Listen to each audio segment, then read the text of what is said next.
My wife, the CEO, announced, "I want a prenup. I'm not risking my future on you." I nodded, smart thinking.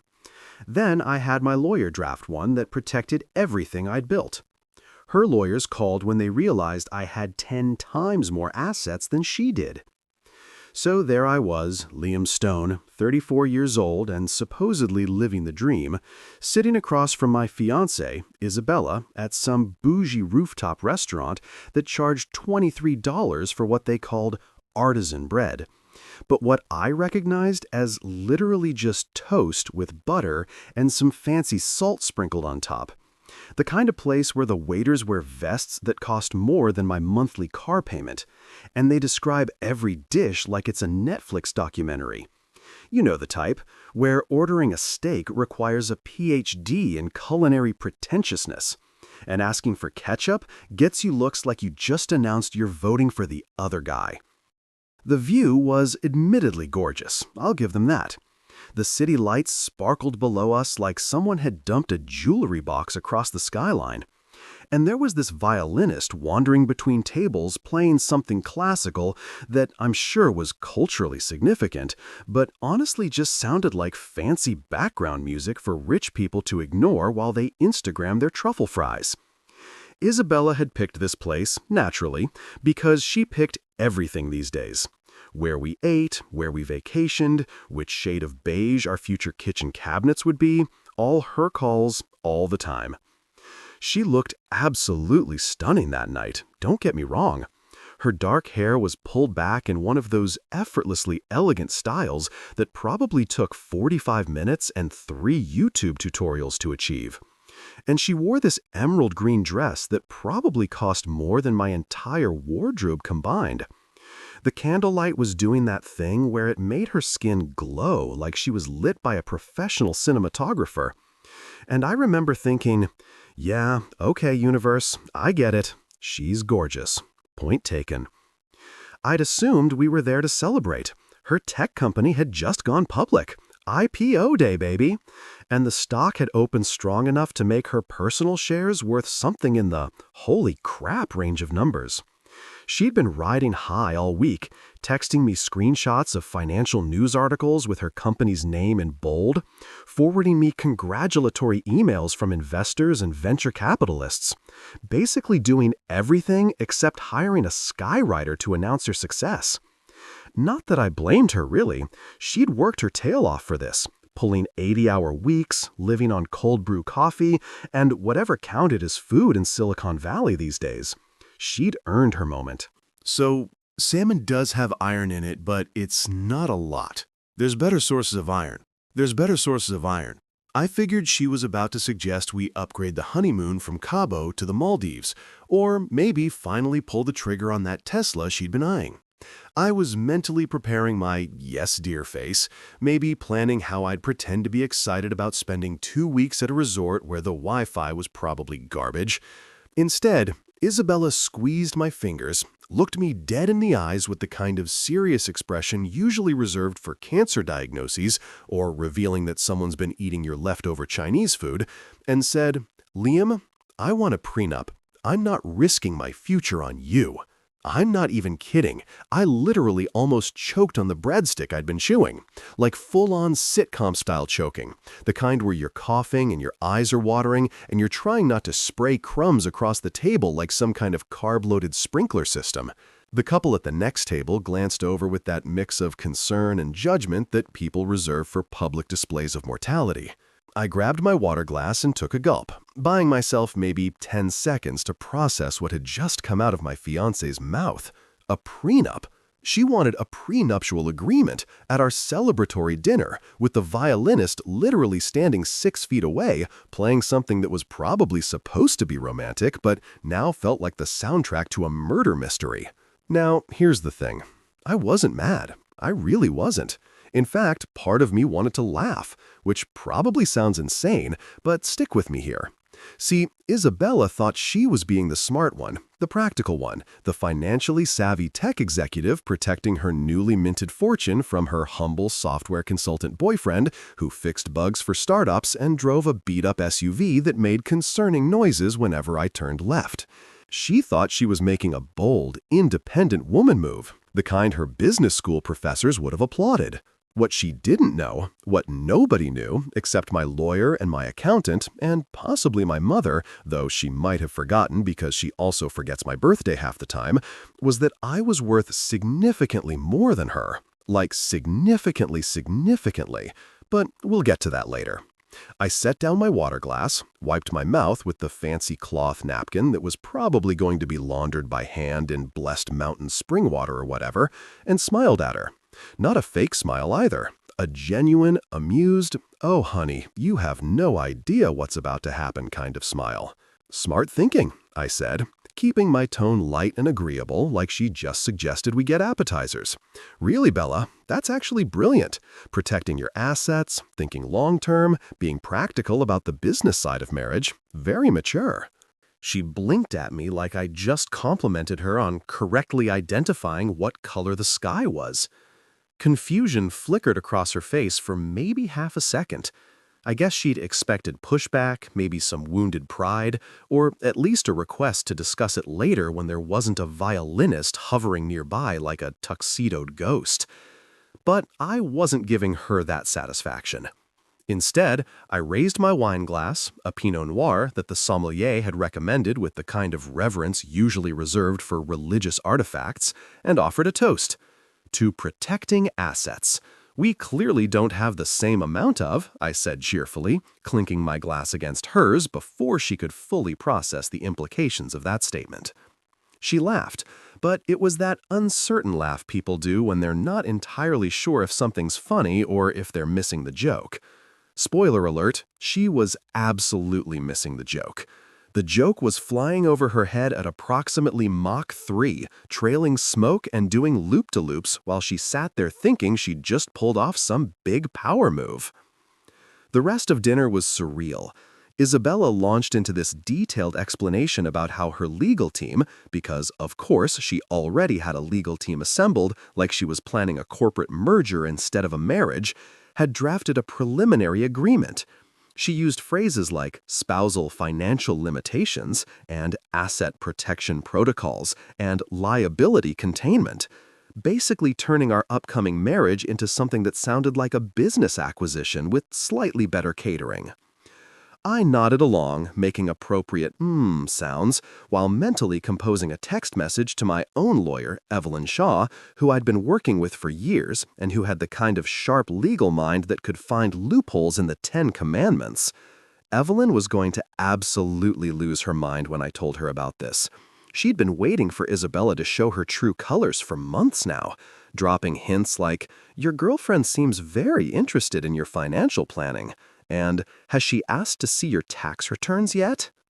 The moment we left the restaurant, after Isabella insisted on paying with her company credit card, naturally making a big show of it like she was establishing dominance through overpriced basics, I pulled out my phone.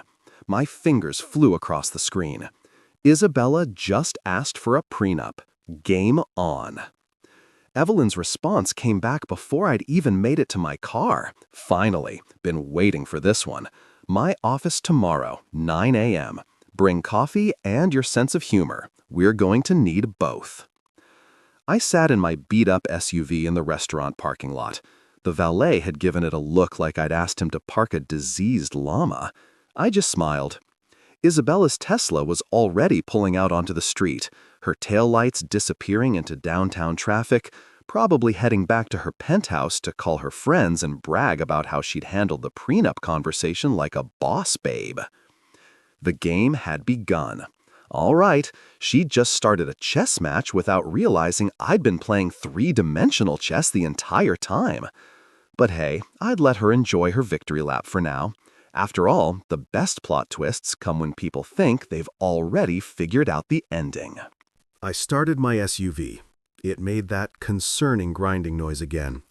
Really needed to get that checked. And headed home to my modest little condo with my modest little life, already planning my next move. Tomorrow morning, Evelyn and I were going to draft a prenup of our own. Only ours was going to have some very interesting clauses that I had a feeling Isabella wasn't going to see coming. This was going to be fun. Here's the thing about perception versus reality. Most people only see what you want them to see, and I'd become a freaking Jedi master at controlling that narrative. To everyone in my life, including Isabella and her entire circle of power-suited, kombucha-drinking, TED Talk-watching friends, I was just Liam Stone, the reliable but ultimately unremarkable software consultant who fixed code for startups and lived a comfortable but decidedly average existence. You know, the type. Shows up to work in jeans and a hoodie, orders the same turkey club for lunch 3 times a week, drives a vehicle that's held together by duct tape and prayer. The kind of guy who blends into the background at parties while more interesting people talk about their vacations to Croatia. They saw a guy who made decent money. Sure, enough to split fancy dinners and contribute to a wedding fund without crying into his bank statement, but nothing spectacular.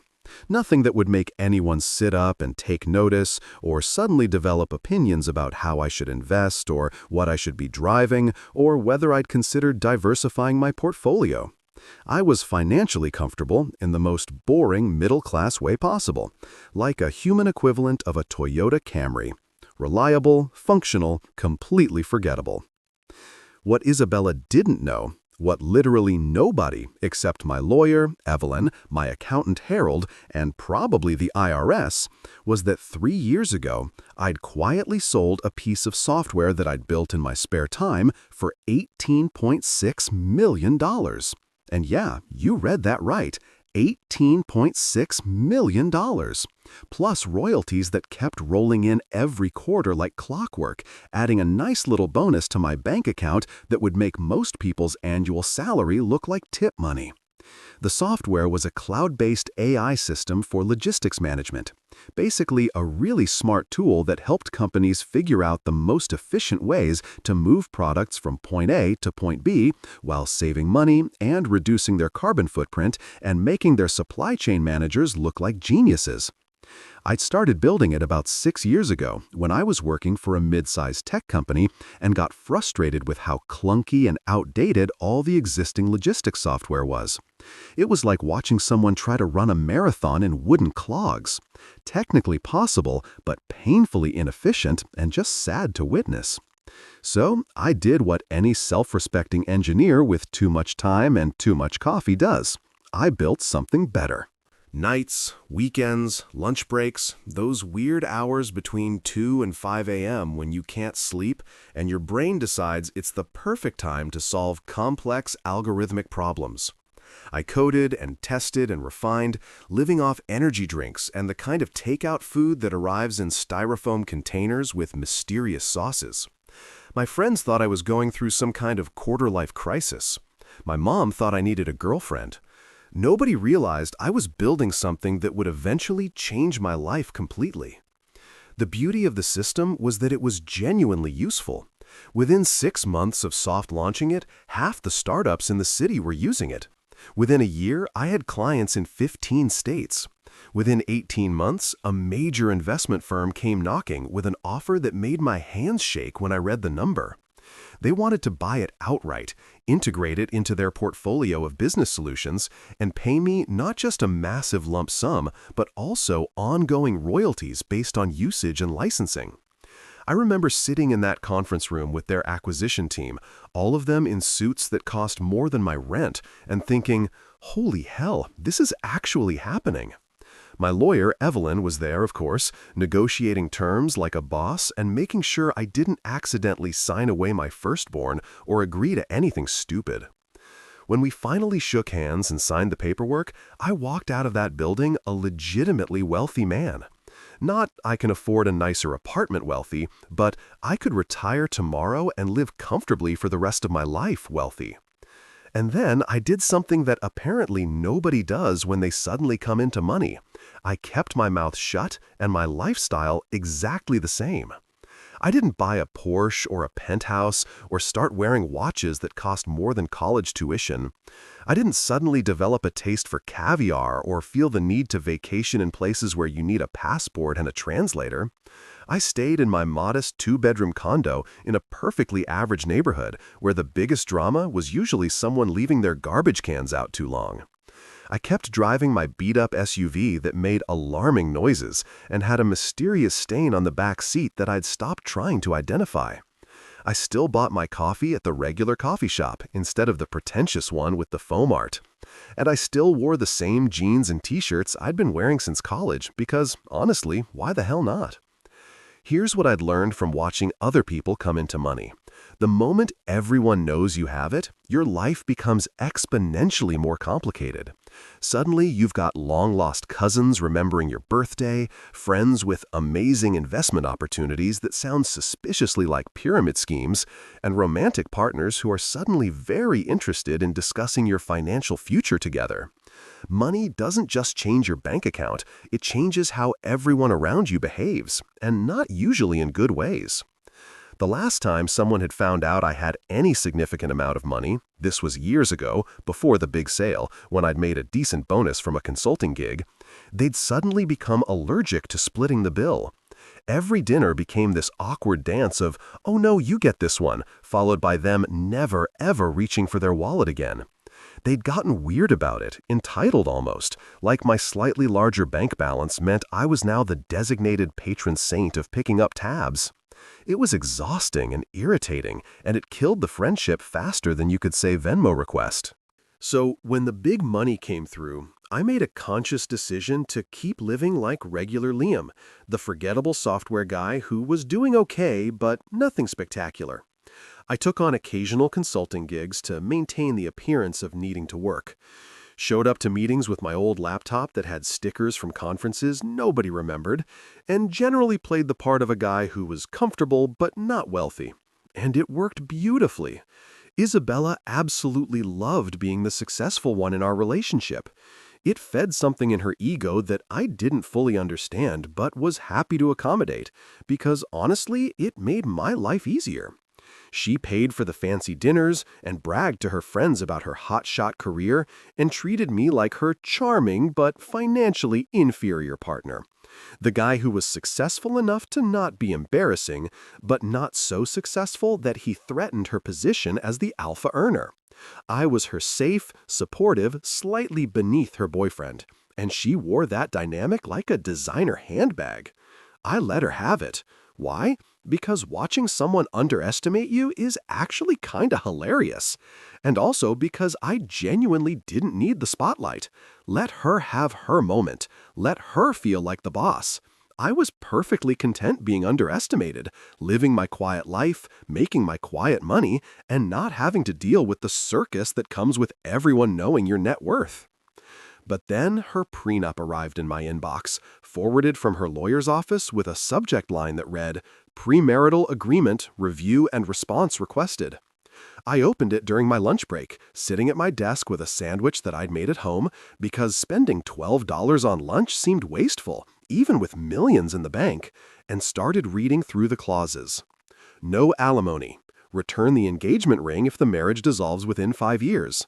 Spousal financial limits on joint accounts. Separate property designations. Liability waivers. It read less like a marriage agreement and more like a corporate contract designed to protect a company from a hostile takeover. Every clause basically screamed, "I have money and you don't, so let's make sure you can't touch mine."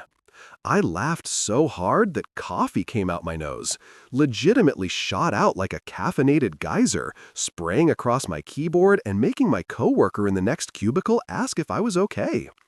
I was more than okay. I was delighted. This was the most entertainment I'd had in months. I forwarded the entire document to Evelyn with a simple message. She really did it. Thoughts?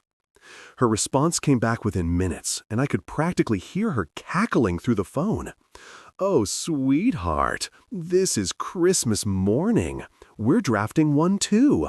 Only ours will have fireworks, confetti, and a surprise ending that'll make her lawyer need therapy. Clear your schedule for tomorrow. We've got work to do." I sat back in my office chair, grinning like an idiot, watching my coworkers mill around, discussing their mundane problems, printer jams, meeting conflicts, whether the office thermostat was set too cold. None of them had any idea that the quiet guy in the corner cubicle was about to flip his entire relationship dynamic on its head. The game wasn't just beginning anymore. The pieces were in position, and Isabella had just made the opening move in a chess match she didn't realize she was already losing. Isabella showed up at my condo that evening unannounced, which was pretty typical for her these days, since she'd started treating my place like an extension of her own personal empire. I heard her heels clicking up the hallway before she even knocked. These sharp staccato sounds that announced her presence like a corporate drummer leading a parade of ambition and designer handbags. She had a key, of course, but she always knocked first, which I'd initially thought was respectful until I realized it was actually her way of giving me a 3-second warning to look appropriately grateful for her arrival. I opened the door to find her standing there in full boardroom regalia, despite it being 7:30 on a Wednesday night. She was wearing this tailored navy pantsuit that probably cost more than most people's monthly mortgage payments. Her hair pulled back in a sleek ponytail that must have required industrial-strength product to achieve that level of perfection. And she was absolutely radiating the kind of confidence that comes from spending your day telling people what to do and having them actually do it. She also smelled incredible. Some perfume that I'm pretty sure cost more than my car's current Blue Book value. Something with notes of jasmine and financial superiority. She kissed me on the cheek, a gesture that felt more like a queen acknowledging a loyal subject than a fiancé greeting her future husband, and breezed past me into my living room like she owned the place, which, given the prenup she was proposing, she wanted to make very clear she didn't and never would. "Liam," she said, settling onto my couch with the kind of graceful efficiency that made everything look choreographed. "I'm really glad you're being so mature about the prenup situation. A lot of men would have gotten defensive or emotional, but you're handling it with such grace. It's very attractive. Honestly, shows real emotional intelligence." I nodded along, playing my role perfectly, the understanding boyfriend who knew his place in the financial hierarchy. "Well, you know me," I said, keeping my tone light and agreeable. "I'm all about practical solutions and thinking long-term. Marriage is a partnership, and partnerships need clear agreements." She smiled, genuinely smiled, like I just passed some kind of test she'd been administering without telling me. "Exactly! That's exactly what I told my team." I said, "Liam gets it. He understands that this is just good business sense. You're not like other guys who get all weird about money and pride and masculinity."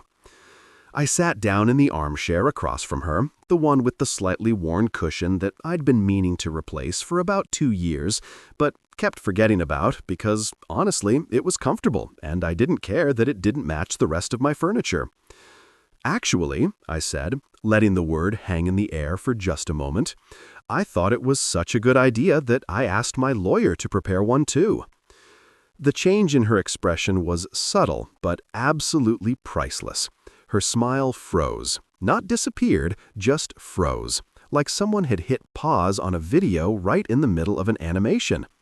Her perfectly groomed eyebrows, which probably required monthly maintenance appointments and specialized tools, drew together slightly in confusion.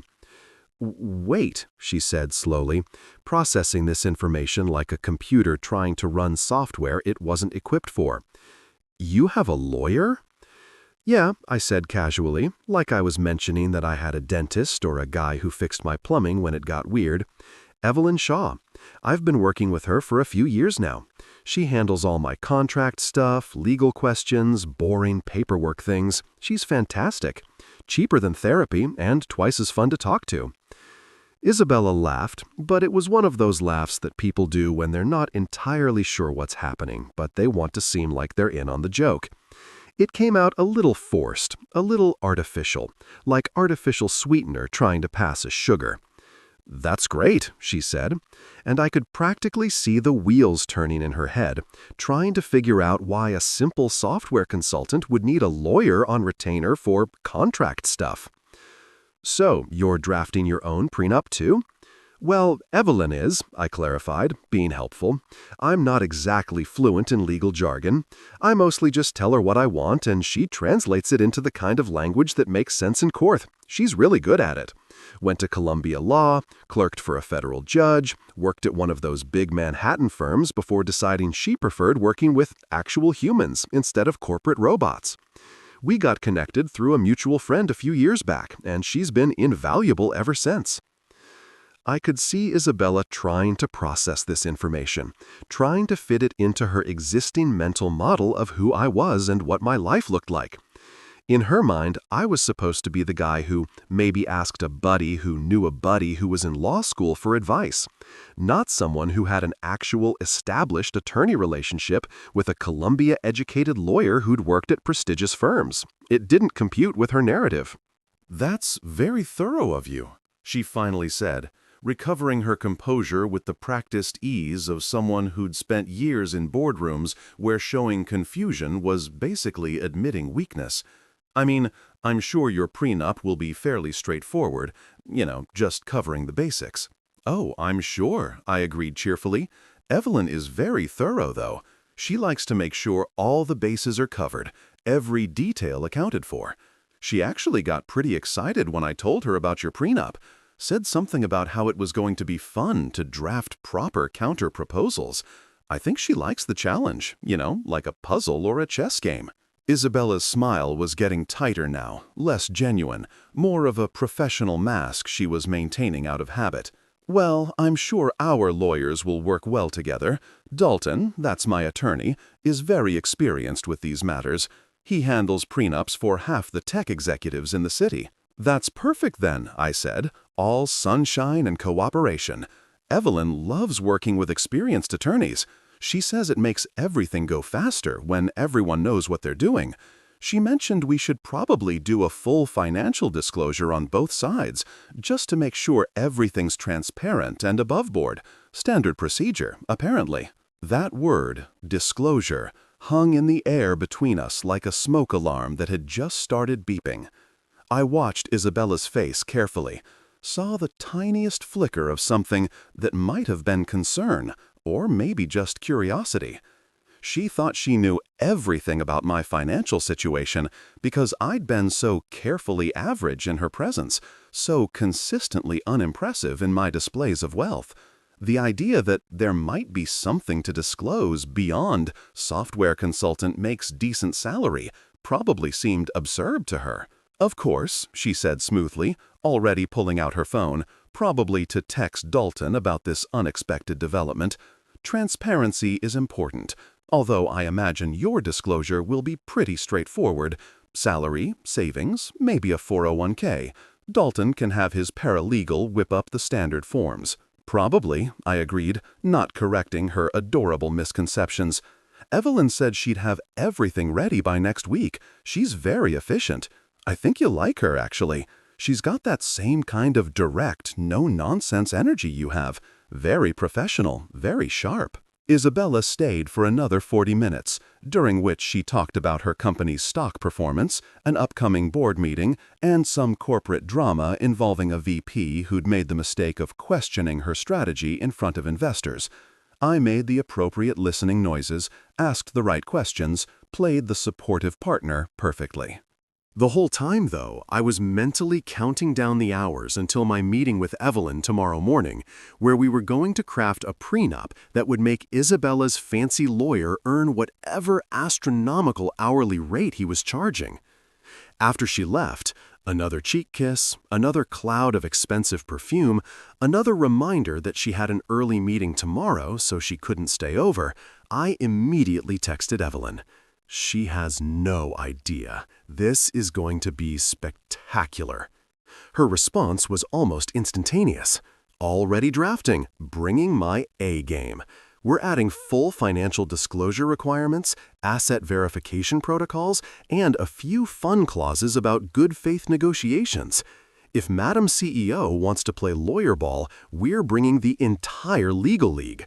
Also, I'm putting in a clause about honesty in relationships, just for the irony. I grinned at my phone like an idiot. "Make it sparkle," I typed back. "Oh, honey," she replied, "I'm about to make it shine like a disco ball at a billionaire's wedding. Get some sleep. Tomorrow, we're going to create a legal document so beautiful it should be in a museum. Also, bring good coffee. The stuff in my office tastes like filtered sadness."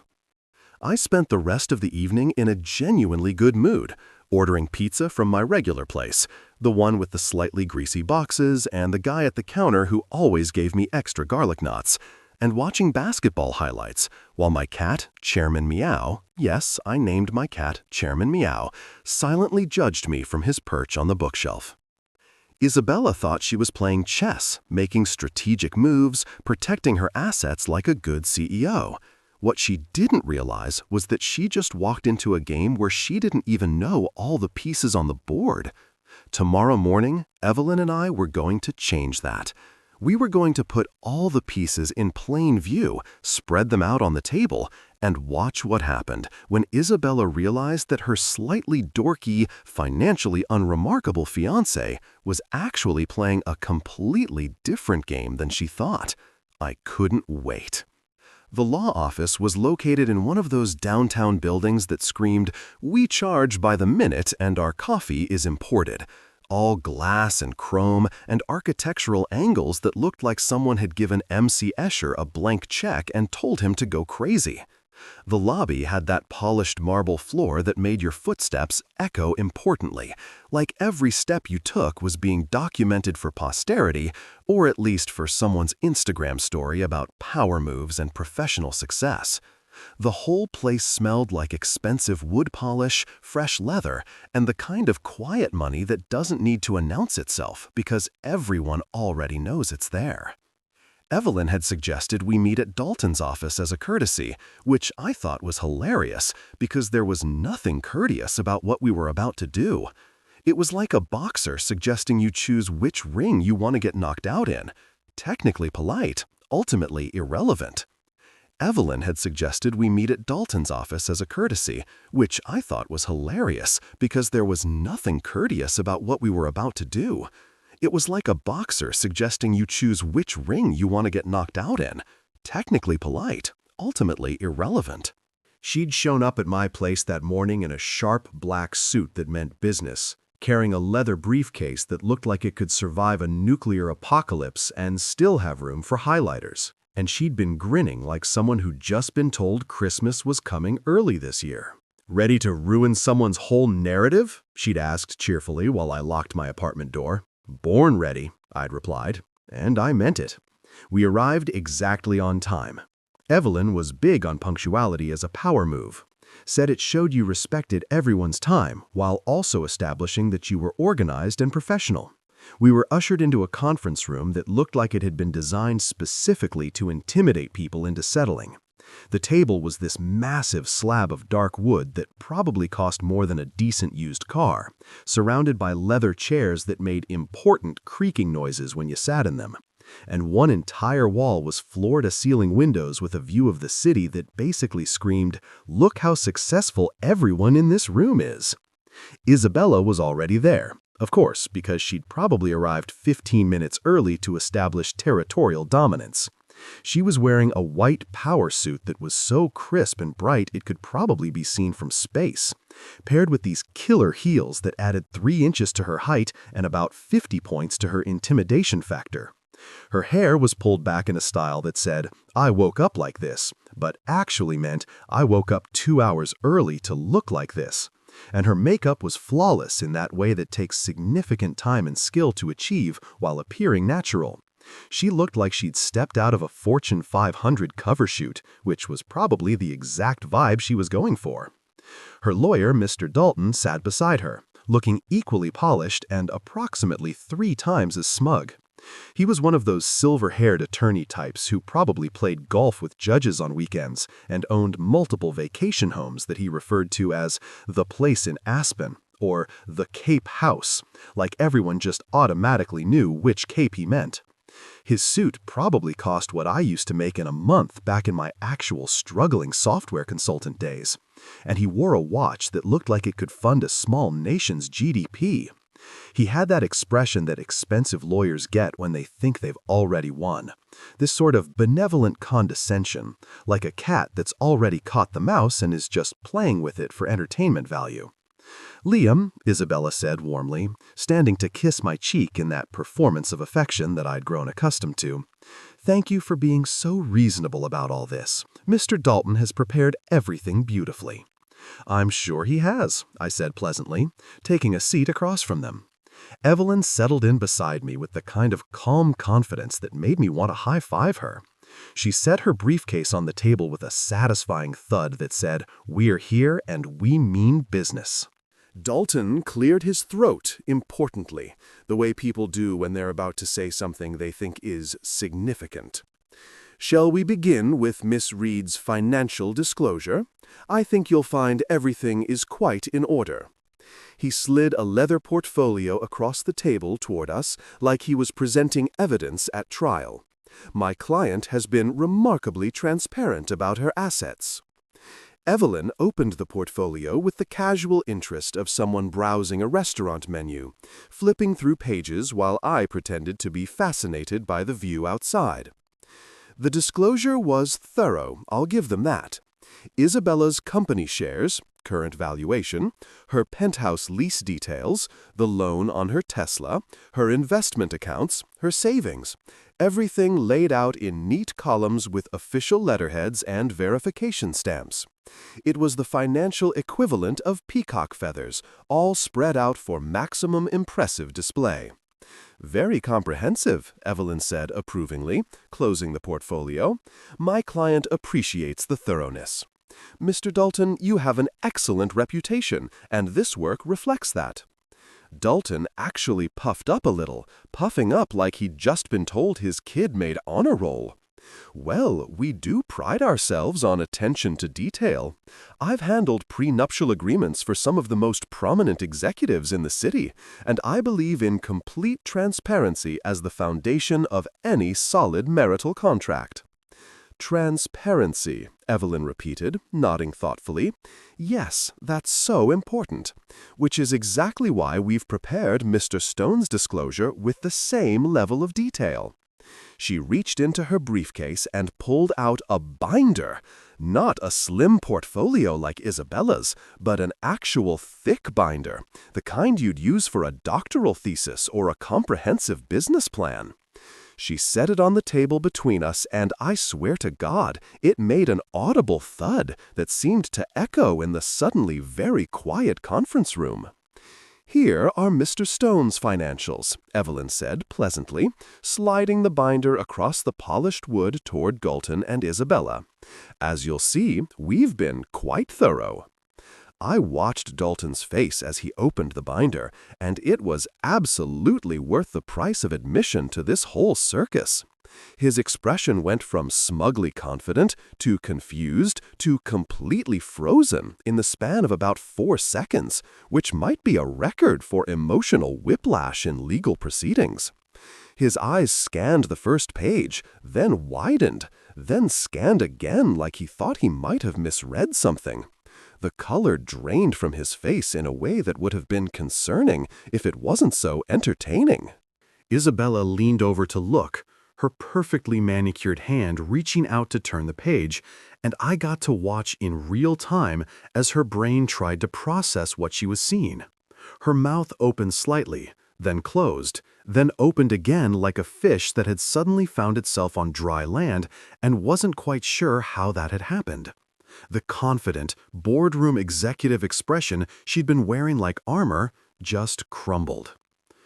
"Liam," she said, and her voice came out weird, strangled, like she was trying to speak while someone was stepping on her throat. "You're worth 8 figures?"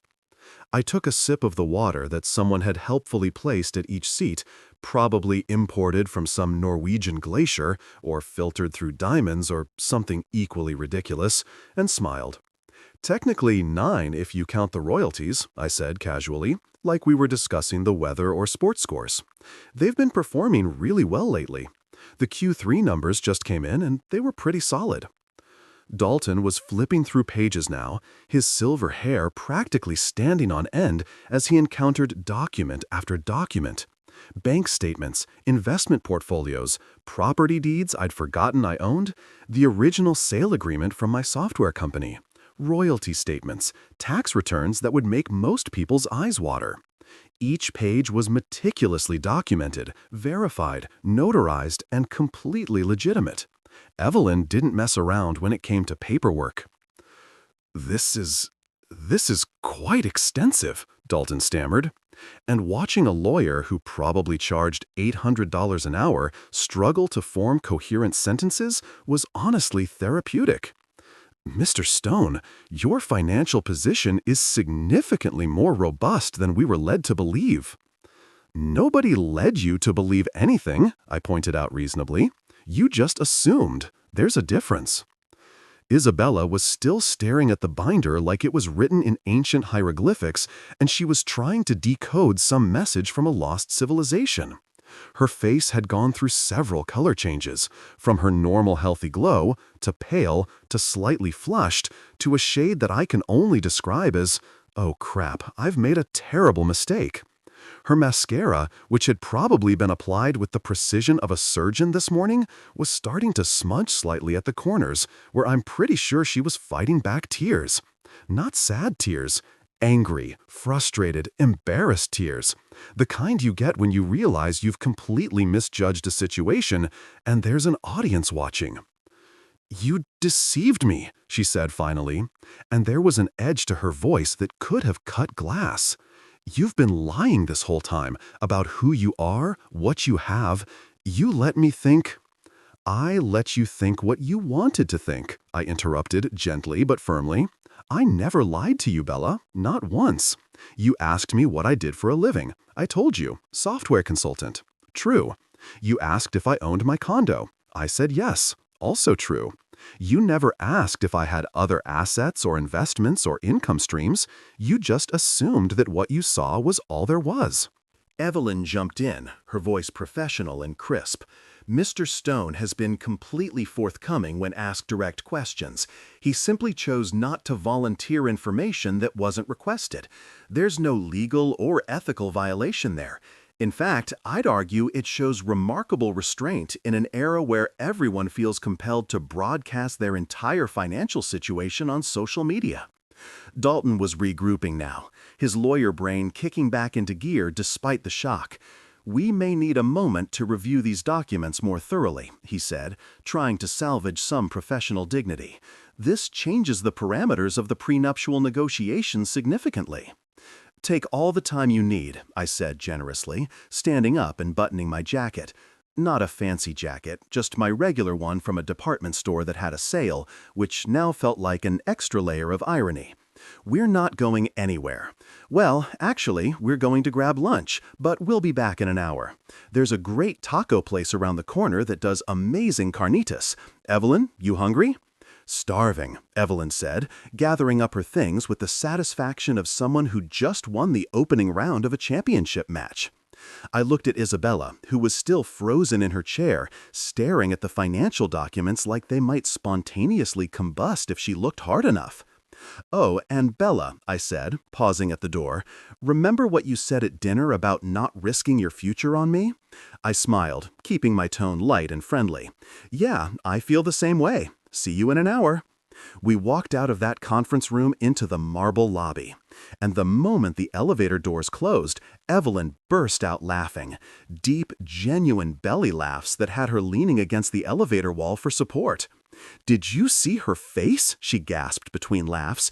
"Did you see Dalton's face? I thought he was going to have a cardiac event right there in his own conference room." I grinned. "Worth every penny of your hourly rate." "Honey," she said, wiping tears from her eyes, "this one's on the house. That was pure entertainment." That night, my phone started blowing up around 8 p.m., which was honestly later than I'd expected. I figured Isabella would start the text assault the moment she got back to her penthouse, probably around 6:30, but apparently it took her a solid 90 minutes to work herself up into the kind of rage that demanded immediate digital confrontation.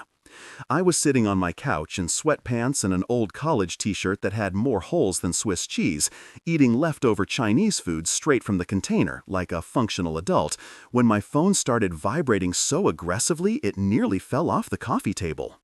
The first text simply said, "Call me now." All caps on that "now," which in text message language is basically the equivalent of someone kicking down your door and demanding attention. I took another bite of cold lo mein, chewed thoughtfully, and decided that I was comfortable right where I was. Thank you very much.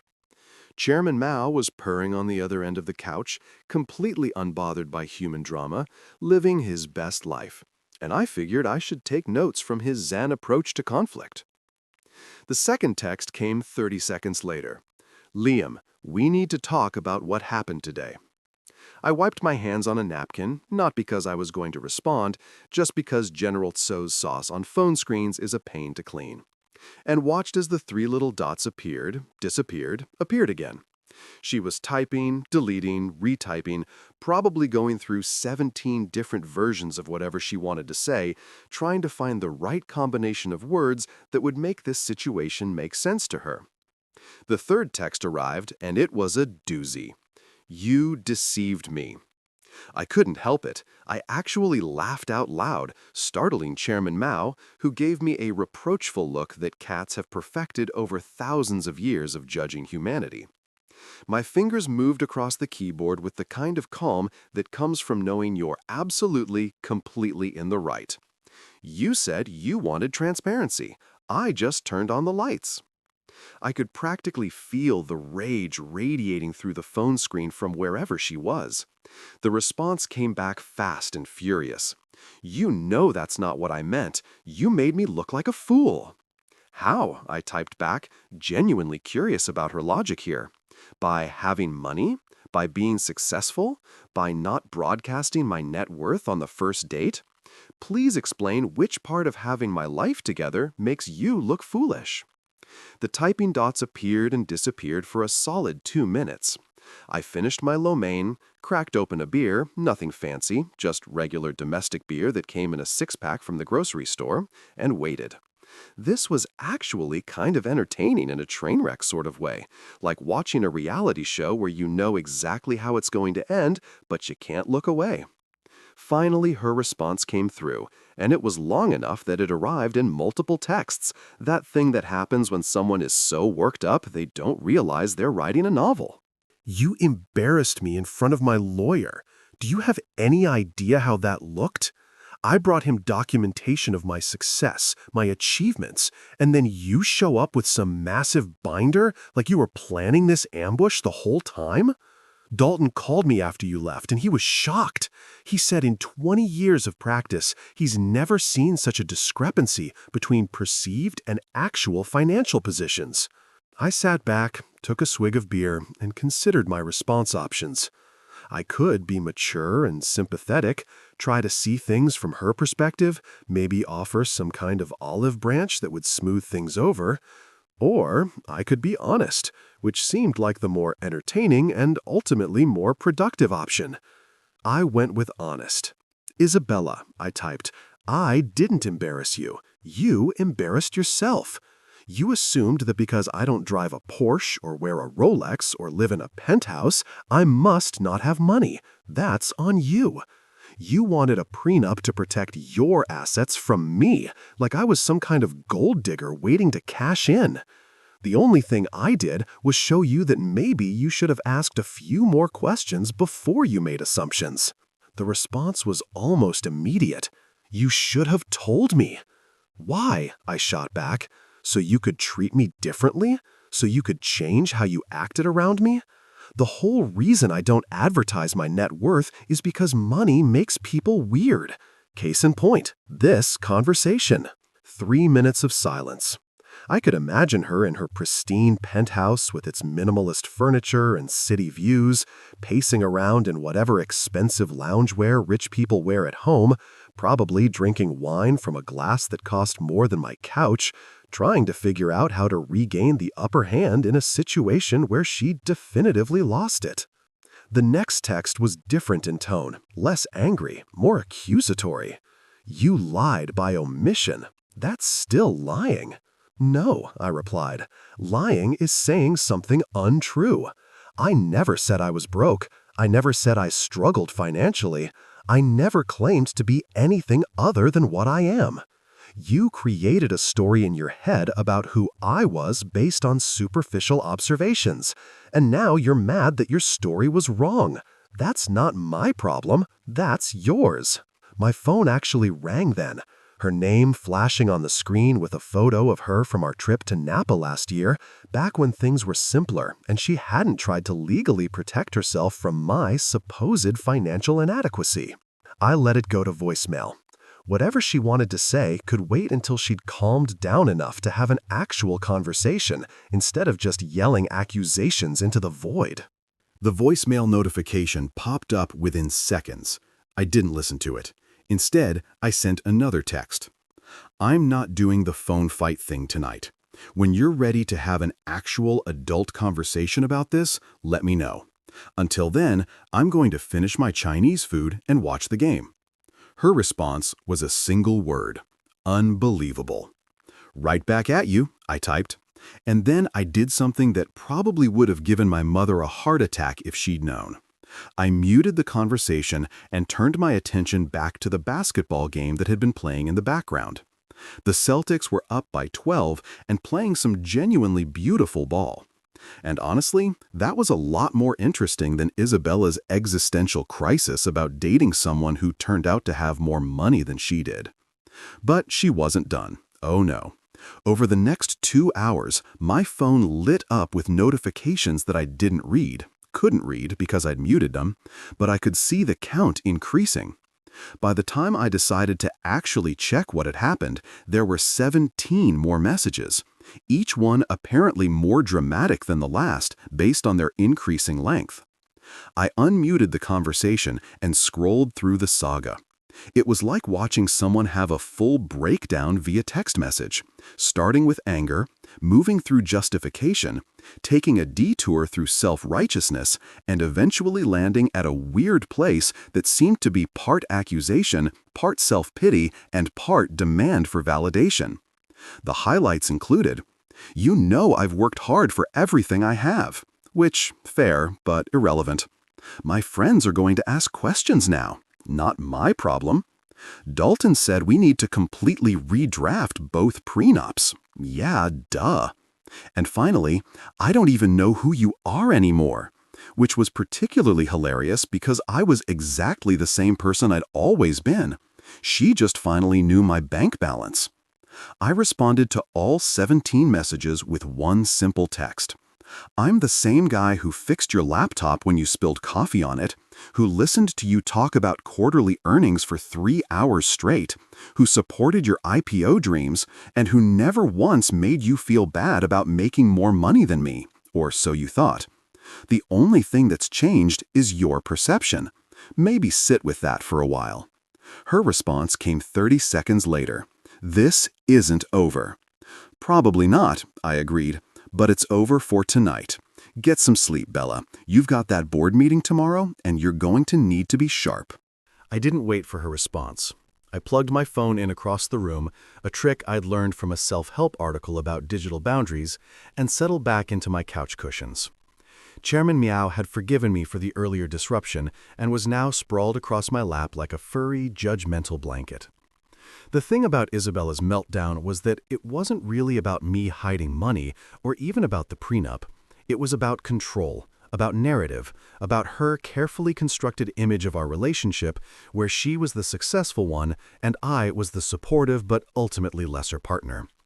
I disrupted that story, flipped the script without warning, and now she was scrambling to rewrite the narrative in a way that made sense to her worldview. But here's what she didn't get. What she probably would never get. I didn't care about being the richest person in the relationship. I didn't need to be the provider or the alpha earner or whatever corporate buzzword she wanted to use. I was perfectly happy being equals, or letting her think she was ahead, or whatever dynamic made her feel good about herself. The problem wasn't that I had money. It was that she'd wanted a prenup specifically to protect herself from me. had basically declared that I was a financial liability she needed legal protection from, and then got mad when it turned out I wasn't what she'd assumed. That's not my character flaw, that's hers. I fell asleep on the couch that night with the game still playing quietly in the background and my phone blessedly silent across the room. Tomorrow would probably bring more drama, more accusations, more attempts to make me the villain in a story where I'd literally done nothing wrong except being successful while dressing like I shopped at Target. But tonight I was just a guy with good Chinese food, a judgmental cat, and the satisfaction of knowing that sometimes the best move in chess is the one your opponent never sees coming. The invitation to Isabella's apartment came the next evening via text, which was interesting because she'd spent most of the day giving me the silent treatment. Or at least I assumed she had, since my phone had been blissfully quiet except for work emails and a reminder from my dentist about an upcoming cleaning. The text was formal, almost businesslike. "Can you come over tonight at 7? We need to talk. Some of my friends will be here too." That last sentence should have been my first red flag. Maybe my second and third too. But I was curious enough about what kind of ambush she was planning that I agreed. I showed up exactly on time because punctuality is my superpower, wearing jeans and a button-down shirt that I'd ironed myself because I'm a functional adult who owns an iron even if I only use it maybe 4 times a year. The building doorman knew me by now and waved me through with a knowing look that suggested he'd seen this movie before and knew how it ended. I took the elevator up to the 15th floor, listening to smooth jazz that was supposed to be calming, but really just made me think about dental offices and corporate lobbies. Isabella opened the door before I could knock, which meant she'd probably been watching the elevator camera feed like a hawk. She was wearing casual clothes, well, her version of casual, which meant designer yoga pants that probably cost $300 and a silk blouse that looked effortless but definitely wasn't. Her hair was down, which was unusual for her, and she wasn't wearing the full makeup armor she usually had on. For a moment, I almost felt bad about the whole situation. Almost. "Liam," she said, and her tone was neutral, carefully controlled, like she'd been practicing in the mirror. "Thanks for coming. Everyone's in the living room." Everyone turned out to be 3 of her closest friends, the corporate wolf pack she ran with, all successful women in their 30s who wore ambition like perfume and treated brunch like a strategic planning session. There was Chloe, her PR manager, a sharp-featured blonde who could spin a company scandal into a feel-good story before you finished your morning coffee. Sophia, her college roommate turned venture capitalist, who evaluated people the way normal people evaluate restaurant menus, quickly and with definite opinions about value. And Natalie, her former boss turned business partner, a woman who'd made her first million before 30 and never let anyone forget it. They were arranged in Isabella's living room like a tribunal, sitting on her expensive minimalist furniture with glasses of wine that probably cost more per bottle than my monthly utility bill. The whole scene had the vibe of an intervention, except instead of concerned family members worried about substance abuse, it was corporate warriors concerned about what exactly their friend was dating. "Liam," said Chloe, and she didn't stand up or offer a handshake, just acknowledged my existence with the kind of cool assessment that PR people perfect over years of managing crisis. "We're worried. We wanted to talk to you about the situation with Isabella." I looked at Isabella, who was suddenly very interested in her wine glass, then back at Chloe. "The situation," I repeated slowly, like I was trying out a new vocabulary word. "You mean the situation where I have money and didn't announce it on a billboard? That situation?" Sophia leaned forward, her venture capitalist brain clearly running some kind of calculation. "It's not about the money, Liam. It's about transparency. Relationships require honesty, and you weren't honest about your financial position."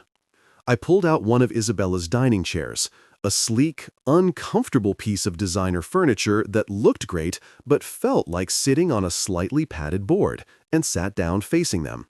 "Okay, let's do this properly then. What specifically was I dishonest about? And I want actual examples, not vague feelings." Natalie jumped in, clearly the designated attack dog of the group. "You let Isabella believe you were just a regular consultant. You drove a beat-up car, lived in a modest apartment, never mentioned having significant assets. That's deceptive by omission." "Cool," I said, nodding like I was really considering her point. "So, by that logic, should I have also told her my childhood fears, my medical history, and my browser search history? Where exactly is the line between privacy and deception? Because from where I'm sitting, I answered every question I was asked honestly. I just didn't volunteer information that wasn't requested." "That's not the same thing," Chloe interjected, her PR instincts kicking in. "Financial disclosure is fundamental to building a life partnership. You had to know that information was relevant." I smiled, and I could feel it wasn't a particularly nice smile. "You know what's really interesting about this conversation?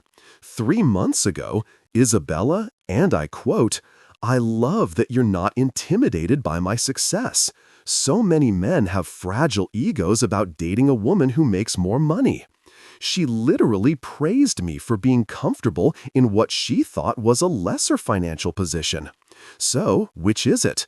Should I have been insecure about her making more? Or should I have announced I actually made more? Because I can't win both ways." The room went quiet for a beat. Isabella was staring at her wine like it might contain the answers to life's mysteries if she looked hard enough. Her friends exchanged glances, that silent communication thing that groups of women do when they're recalibrating their strategy mid-conversation. "The point is," Natalie tried again, clearly not ready to give up, "you made Isabella look like a fool. She brought her lawyer financial disclosures thinking she was the primary earner, and you blindsided her with your actual net worth. That's humiliating." "Okay, I'm going to stop you right there," I said, and my tone was still conversational, but there was an edge to it now. "I didn't make Isabella look like anything. She made assumptions based on superficial observations. My car, my apartment, my clothes. And those assumptions turned out to be wrong. That's not me humiliating her. That's her humiliating herself by judging a book by its cover and then being surprised when the book had more pages than she expected." You could have corrected those assumptions. Sophia pointed out, playing the reasonable card. "Why?" I asked genuinely. "Why was it my job to correct her assumptions? When someone assumes I'm younger than I am, or taller than I am, or from a different state than I'm actually from, I don't feel obligated to immediately correct them. My bank balance wasn't relevant to our relationship until she made it relevant by demanding a prenup specifically designed to protect her money from me." Chloe set down her wine glass with a deliberate clink. You don't understand the pressure she's under, Liam. She's a CEO now. She has a public image to maintain, shareholders to answer to, a reputation in the tech community. Having her personal life become fodder for gossip because her fiancé turned out to be secretly wealthy? Wait, I interrupted, holding up my hand. "Let me get this straight. You're mad at me because I have money, but you're framing it as concern about gossip. If I was actually broke, like she thought, would there be gossip? No. If I was wealthy and flashy about it from the start, would there be gossip? Maybe, but it would be different gossip. The only reason there's any potential for gossip is because Isabella made a very public assumption about our financial dynamic and got it wrong. That's on her." You're being deliberately obtuse, Natalie said, and there was real anger in her voice now. You know that appearances matter in our world. You know that Isabella's carefully built a brand around being a strong, independent, successful woman. You undermined that. "I didn't undermine anything," I said, and my voice got a little louder despite my best efforts to stay calm. "I literally supported every single thing she did. I cheered her on through her IPO. I listened to her talk about business strategy for hours. I never once made her feel small or inadequate or less successful. The only thing I didn't do was announce my net worth. And the only reason that's a problem now is because she wanted to legally protect herself from me like I was some kind of financial threat." "You want to know what's really wild?" I continued, standing up because sitting in that terrible chair was making my back hurt. I was one of the early investors in her company. My money literally helped build the foundation of her success, and she had no idea. That landed like a bomb in the middle of the room. All four women froze, wine glasses suspended midair, faces registering shock in varying degrees. Isabella's face went from pale to red so fast, I worried about her blood pressure. "What?" Isabella whispered, and her voice was barely audible. "Yeah," I said, leaning back in the uncomfortable designer chair. 3 years ago, when you were looking for seed funding and nobody was biting because your pitch deck was rough and you didn't have a prototype yet, remember that anonymous investor who came through with $50,000? The one your original partner said was a friend of a friend who believed in the vision? That was me. I believed in you, Isabella. I believed in your idea and your drive and your potential. I gave you money, my money, to help you build your dream. And I never told you because I didn't want it to change anything between us." Sophia had her phone out now, probably already looking up public investment records. Chloe looked like she was mentally composing a PR statement. Natalie just stared at me like I'd grown a second head. And Isabella looked like she might actually cry, which would have been satisfying if it wasn't also kind of sad. "So let me ask you all a question," I continued, standing up because sitting in that terrible chair was making my back hurt. "If your friend's entire company started with money from a guy she's now trying to prenup into financial irrelevance, who exactly looks foolish in this scenario? Because from where I'm standing, it's not me." I walked to the door, done with this circus, done with being interrogated by a committee of people who apparently thought having money while dressing like a normal person was some kind of moral failing. I turned back at the doorway, looking at Isabella directly. "You know what the funny thing is, Bella? I would have signed your prenup, any version of it.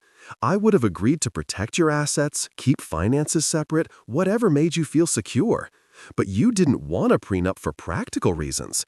You wanted one to establish dominance, to make sure I knew my place in our financial hierarchy. And when it turned out there was no hierarchy, you couldn't handle it. That's not my fault. That's yours." Nobody said anything as I left. The elevator ride down felt longer than the ride up, the smooth jazz now sounding less like dental office music and more like the soundtrack to a relationship that was definitely over.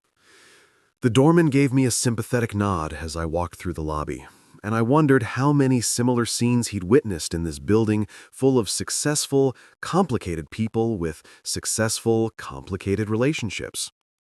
My phone buzzed before I even made it to my car. "Evelyn, I'm hearing rumors about tonight through the legal gossip mill. You okay?" "Define okay," I texted back. "Fair point," she replied. "Drinks tomorrow. You can tell me everything, and I'll tell you how we're going to make her lawyers cry." I smiled despite everything. Deal. The next morning, I woke up to 17 missed calls, which seemed to be the magic number for dramatic situations in my life lately. 14 were from numbers I didn't recognize, probably reporters or nosy people who'd somehow gotten wind of the tech CEO's fiancé drama. 2 were from my actual mother asking if I was eating enough vegetables, and 1 was from a number I did recognize and had been dreading. Victoria Reed, Isabella's mother, the original corporate warrior princess who'd apparently given birth to a carbon copy of herself and then spent the next 30-odd years molding her into an even more intense version. I'd met Victoria exactly 4 times over the course of my relationship with Isabella, and each encounter had been like having tea with a very polite, very well-dressed shark who was constantly evaluating whether you were worth eating or just ignoring. She was one of those women who'd climbed the corporate ladder in the 80s when it was basically a vertical wall with broken glass at the top, and she had the battle scars and the attitude to prove it. She wore power suits like armor, spoke in perfectly constructed sentences that sounded like they'd been edited for publication, and had a handshake that could crush walnuts. I stared at her missed call for a solid minute, debating whether answering was worth the inevitable headache. Chairman Mao, who'd been sleeping on my chest and was not pleased about being disturbed by my morning phone-checking routine, meowed his disapproval and relocated to the other end of the bed. Smart cat, he knew trouble when he smelled it. The phone rang again. Same number. Victoria Reed was not a woman who gave up easily, which I suppose is how you become a successful corporate executive and raise another successful corporate executive. I briefly considered letting it go to voicemail again, but something told me that would only make the eventual conversation worse. Might as well rip the Band-Aid off now. "Hello," I answered, trying to sound like I hadn't just been debating whether to block her number. Liam. Her voice came through the phone crisp and sharp, like she was conducting a business call rather than addressing her daughter's fiancé. Not "good morning," not "how are you," just my name, like an accusation. "We need to talk about what you've done to my daughter." I sat up in bed, disturbing Chairman Meow further, who gave me a look that suggested our friendship was hanging by a thread. "Good morning to you too, Mrs. Reed. I'm doing well, thanks for asking. How's the weather in Connecticut?" There was a pause, the kind that happens when someone isn't used to being met with sarcasm and needs a moment to recalibrate. "This is not a social call, Liam.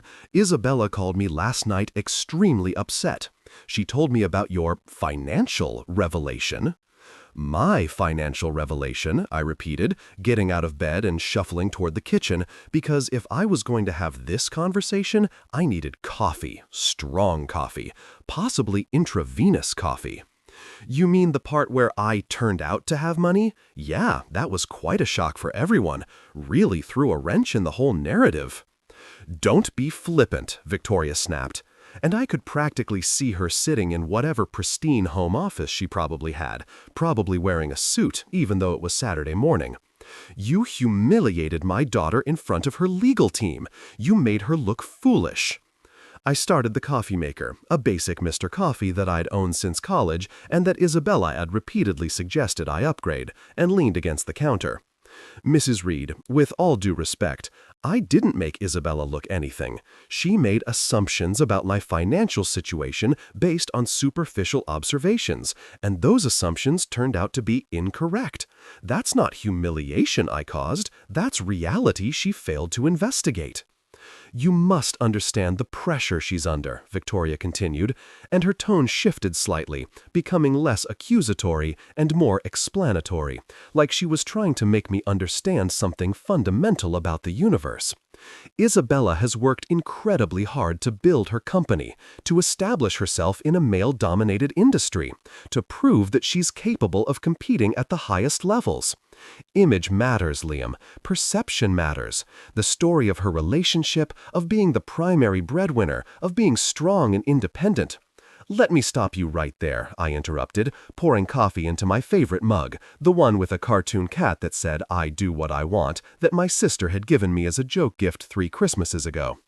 "Are you seriously telling me that Isabella's feminist empowerment narrative requires me to actually be less successful than her? That her story of being strong and independent only works if I'm weak and dependent? Because if that's the case, that's not empowerment. That's just a different kind of hierarchy, with her on top." Another pause. I could hear her breathing, controlled and measured, probably counting to 10 the way executives do when they're managing their anger in professional settings. "You're deliberately missing the point," she finally said. "No, I think I'm hitting it dead center," I replied, taking a sip of coffee that was still too hot and burned my tongue, which felt appropriate for this conversation. "The point is that Isabella wanted to be seen as the successful one in this relationship, and I let her have that, because I didn't care about the spotlight. But the moment she tried to legally codify that hierarchy with a prenup designed to protect her from me, like I was some kind of financial threat, she opened the door to actual financial transparency. And now she's mad that the truth doesn't match her preferred narrative. That's not my problem to fix." "It becomes your problem when it affects her career," Victoria shot back. "Her board is already asking questions. Investors are curious about her judgment. If she can't accurately assess her own fiancé's financial position, what does that say about her business acumen?" I laughed, actually laughed out loud, which probably wasn't the diplomatic response, but was definitely the honest one. Oh, so now it's my fault that her board is questioning her judgment? Maybe they should be questioning why she demanded a prenup without doing basic due diligence on her fiancé's finances.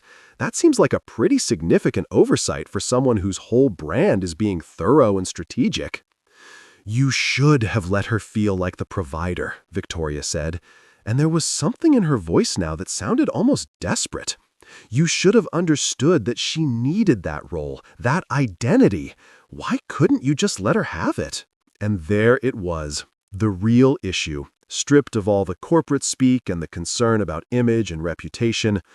Isabella's mother, the woman who'd built her own empire and raised her daughter to do the same, genuinely believed that Isabella's success required someone else to be less successful, that her daughter's strength required someone else to be weak, that her achievement required someone else to be lesser.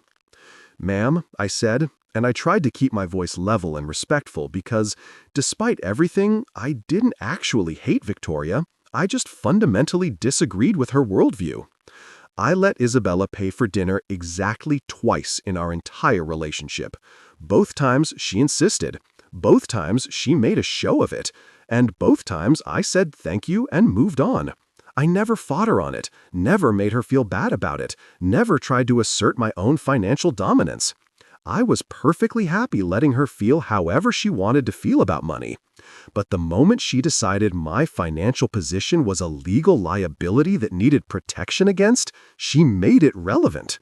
You can't demand financial transparency through a legal document and then get mad when that transparency reveals information you didn't expect. You're being unreasonable, Victoria said, but it sounded half-hearted now, like she was saying it out of obligation rather than conviction. I'm being honest, I corrected. There's a difference. She hung up without saying goodbye, which was probably the most honest thing either of us had done in the conversation. I stood in my kitchen in my pajama pants and old t-shirt, drinking mediocre coffee and wondering how I'd ended up in a situation where having money and not announcing it was somehow a character flaw. My phone buzzed with a text from Evelyn. "Please tell me you didn't answer Victoria's call?" "Of course I did," I texted back. "I live for chaos." "You're an idiot," she replied. "A wealthy idiot, but still an idiot." I'd barely finished my coffee when there was a knock at my door. Not a gentle knock, not an "I'm here to borrow sugar" knock, but an aggressive, demanding knock that made Chairman Mao bolt from the bedroom like his tail was on fire. I looked through the peephole and saw exactly what I'd been afraid of seeing. Victoria Reed, in a cream-colored pantsuit that probably cost more than my monthly rent, standing next to Isabella, who looked like she'd gotten about 3 hours of sleep and had spent most of those crying. I briefly considered pretending I wasn't home, but my car was in its designated parking spot and they'd probably already seen it. Also, I'd already answered Victoria's call, so playing hide-and-seek now seemed pointless. I opened the door, still in my pajamas, still holding my coffee mug with the cartoon cat, still very much not prepared for whatever intervention this was about. "Ladies," I said, blocking the doorway, "this is unexpected." "We need to talk," Victoria said, and it wasn't a request. "May we come in?" I looked at Isabella, who couldn't quite meet my eyes, then back at Victoria, who was staring at me with the intensity of someone conducting a hostile takeover. "Do I have a choice?" I asked. "You always have a choice, Liam," Victoria said, "but some choices are better than others." I stepped aside and let them in, immediately regretting every decision that had led to this moment. They entered my modest apartment like queens surveying conquered territory, taking in my IKEA furniture and my basic kitchen appliances and my general aesthetic of functional adult on a budget who secretly has millions in the bank. Victoria got straight to the point, standing in my living room like she was about to deliver a keynote speech. "Liam, appearances matter in Isabella's world. They matter to her career, her reputation, her future success. What people think about her personal life directly impacts her professional opportunities. Surely you can understand that." I sat down in my favorite chair, the one with the worn cushion that had molded to my body over years of use. "What I understand," I said slowly, "is that you want me to pretend to be less successful than I am so your daughter can maintain a narrative that makes her feel powerful.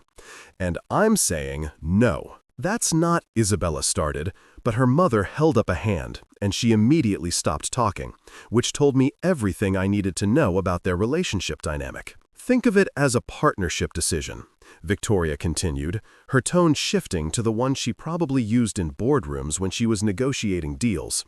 "For the good of Isabella's career, for the stability of her public image, it would be beneficial if the financial disparity wasn't public knowledge." I looked at Isabella. "Is this really what you want? For me to hide who I am, what I've achieved, so you can keep pretending you're the only successful one in this relationship?" She finally met my eyes, and for just a second, I saw something that might have been doubt or regret, or maybe just exhaustion. But then Victoria shifted slightly, and whatever I'd seen disappeared behind the corporate mask. "I just want things to go back to normal," Isabella said quietly. "They can't," I replied, "because normal was based on incomplete information. This is the actual normal. The question is whether you can handle it." My neighbor from across the hall, Mr. Peterson, chose that moment to step out of his apartment for his morning jog, saw the scene through my open door, and actually clapped. Just started clapping like he'd been watching a performance and the finale had delivered. "About damn time someone told them," he called out cheerfully, and then jogged off toward the stairs, leaving silence in his wake. Victoria's face was red. Isabella looked mortified. And I was sitting in my worn armchair in my pajamas, still holding my cartoon cat coffee mug, thinking that maybe Mr. Peterson had the right idea about everything. 2 days after the mother-daughter invasion of my apartment, Evelyn called me laughing so hard she could barely breathe. I was at my desk pretending to work on a consulting project, mostly just scrolling through basketball highlights and wondering if my relationship drama would ever end, when her name flashed on my screen. "You're going to absolutely love this," she gasped between laughs that sounded borderline hysterical. "I just got an email from Dalton, her lawyer. You won't believe what they're proposing now." I leaned back in my chair, already grinning, because anything that made Evelyn laugh this hard was guaranteed entertainment. "Hit me with it." "They want you to sign an NDA," she said, and then dissolved into more laughter. "About your own wealth. They want you to legally agree not to discuss your financial position publicly." I nearly dropped my phone. Wait, what? She wants me to sign a non-disclosure agreement about having money? Exactly! Evelyn was clearly having the time of her life. To protect her image as the breadwinner. They're literally asking you to shut up about being rich so she can keep pretending she's the only successful one. We didn't make it to the wedding, which honestly surprised nobody who'd been paying attention to the dumpster fire our relationship had become. Isabella ended things via a carefully crafted email that her PR team had obviously edited, full of phrases like incompatible life goals and divergent values that really just meant you had the audacity to be richer than me. She told everyone I'd pretended to be broke to manipulate her, which was hilarious considering I'd never once claimed to be broke. Her PR team pushed that story hard, painting me as some kind of con artist who deceived their poor, innocent CEO. The narrative spread through tech circles faster than a software bug, and for about a week, I was apparently the villain in someone else's story. Then a journalist did actual research, crazy concept, I know, and found the public filing showing I was a major investor in Isabella's company's early funding round, the same company she'd just taken public. The empire she'd built had literally started with my money. When that story broke, her company's stock dipped 11% in one day. Months later, life was genuinely good. My royalties kept rolling in like clockwork, padding my bank account while I continued my deliberately average lifestyle. I finally upgraded from my beat-up SUV, not because I needed to impress anyone, but because the muffler had started sounding like a dying donkey having an existential crisis, and even I have limits. Then I met Amelia at a coffee shop, an elementary school teacher who thought liquid assets meant the water fountain in her classroom, and portfolio diversification sounded like something from a sci-fi movie. Over coffee that cost $3 instead of $12, I told her the whole Isabella saga. She laughed until tears streamed down her face. "Imagine needing a legal team just to love someone," she said, wiping her eyes. I grinned. "Yeah, it's a very niche form of romance. Not recommended." Looking back, Isabella didn't break my heart. She audited it. She wanted legal protection from me, but I was the one who needed protection from her pride and her need to be superior. Now I know when someone says, "It's not about the money," it's always about the money. And honestly, I've never been happier signing nothing.